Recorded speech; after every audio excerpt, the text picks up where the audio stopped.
Əziz həmvətənlər, qürbətdən, Fransadan sayğı və salamlarımı uca xalqım, ulu millətim sizlərə göndərirəm.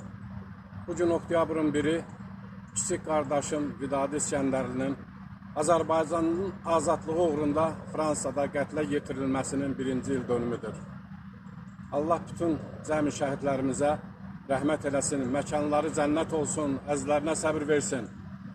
Əziz həmvətənlər, Vidadi ömrünün ən mənalı illərin Azərbaycan xalqının azadlığı uğrunda mübarizə aparmışdır.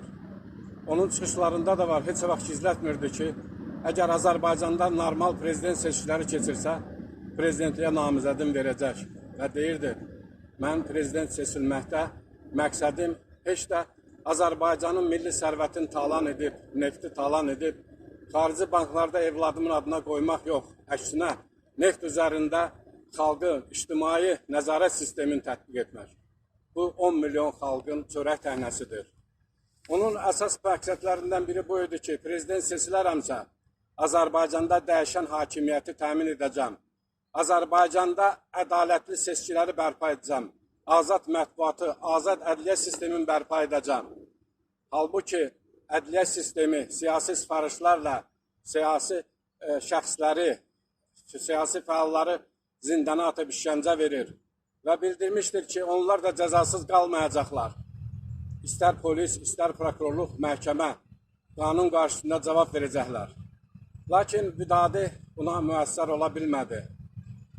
Əcəl ona imkan vermədi, qatillər imkan vermədi.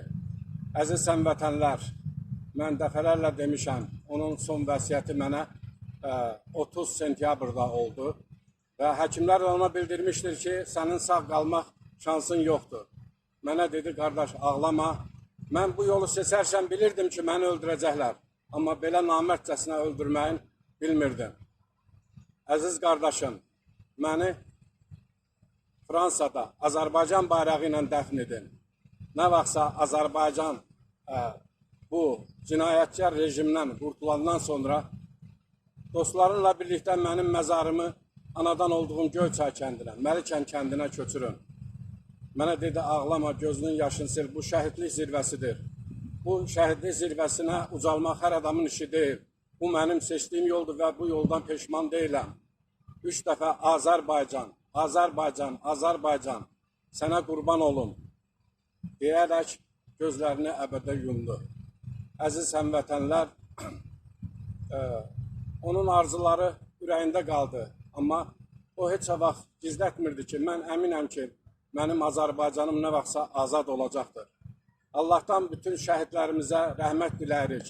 Məzarları nurla dolsun, məkanları cənnət olsun. Əziz həmvətənlər, o mənim qardaşım deyildi, həm də mənim dostum idi. Məni tərk etdi, mən bu dünyada tək qaldım.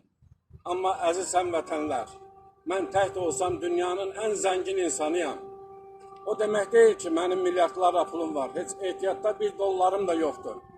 Mənim Şimali Azərbaycanda 10 milyon, Cənubi Azərbaycanda 35 milyon Azərbaycan xalqı adında sərvətim var. Kim bu xalq özünə sərvət bilirsə, o dünyanın ən zəngin adamıdır. Və hesab edirəm ki, Azərbaycan xalqını özünə sərvət bilən Azərbaycanda 10 minlərlə, 100 minlərlə insanlar var. Hamınıza təşəkkür edirəm, uca Allaha əmanət olun.